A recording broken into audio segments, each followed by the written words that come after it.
This first story, as I said, is a scoop from our own Jeff Snyder, who's reporting that Rami Malek is in final negotiations to play the villain in Bond 25. Of course, we know that Variety previously reported this, but said that the shooting schedule for Mr. Robot and Bond 25 conflicted, so the thing wasn't going to pan out. And then Jeff confirmed that, no, there's no deal yet, but things are looking good, as though a deal is going to make. So we know that Bond 25 is due out in theaters in the U.S. on April 8th, 2020. Oh boy, this is a big update, especially coming hot on the heels of his Oscar win. So first off, Haley, is this a good move for Rami Malek post-Oscar win? Yes. I think if any actor ever has the opportunity to play a Bond villain, then yes, it is the right career move, right? That's such a phenomenal opportunity.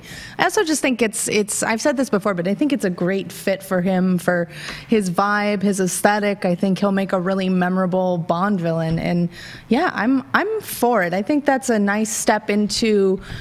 He'll get to be a part of a big franchise without having to take one on his back straight out of the gate, but still put his name up there in that category of box office performers. It's definitely not a bad franchise to be aligning yourself with, and also not a bad cast either. Of course, we have Daniel Craig and a whole bunch of people from the previous films returning, but on top of that, Variety today reported that Billy Magnussen is also on to play a CIA operative. And then further from Jeff's piece is he says that his sources are echoing reports that the director is eyeing Lupita Nyong'o for a key role. So if all of this comes together, I mean, Jay, is this going to be one of your most anticipated movies of 2020? Absolutely. And like you said earlier, when they tried to get it, the schedules didn't work. He won that Oscar, and all of a sudden they're going to make these schedules work. Because now you want this name, you want that title attached to this property. You bringing in all this high-level talent, all these old Bond villains, and you know, whether they stars, villains, heroes, whatever, and you're putting this together for Bond 25. Everyone who's a James Bond fan has been wanting this, and people who have just gotten into the new franchise, the new Bond with Daniel Craig, are going to be interested in this as well. And you just come off of Rami Malek in Bohemian Rhapsody. Many are familiar from Mr. Robot. So now you want to see him in a full villain role. And how diabolical and menacing can he be? I just want to know the money he finna get. I know. Well, the thing is, something Jeff also put in his write-up is that it's not even just about the schedules not aligning them and them having to figure that out. Part of the reason why they might have wanted to wait to figure out what this deal was going to be is to see if he won the Oscar, because if he wins the Oscar, it's more money in his pocket. Absolutely. His value goes up, of course, and you have that name on it. And Lupita Nyong'o has been just killing the game, just all over. Wait until you see Little Monsters.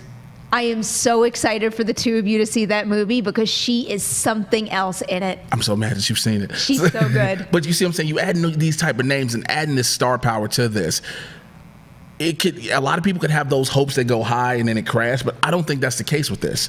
I don't think that's the case.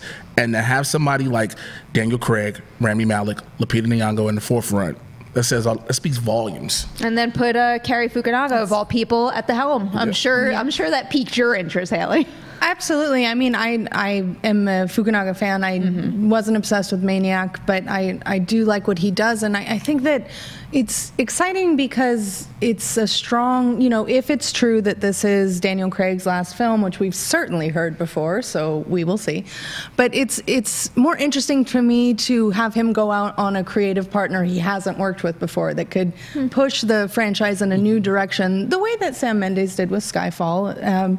I would like to see that. I'd like to see one more big, bold swing for Daniel Craig's James Bond before it's over. I think I'm on board for that as well.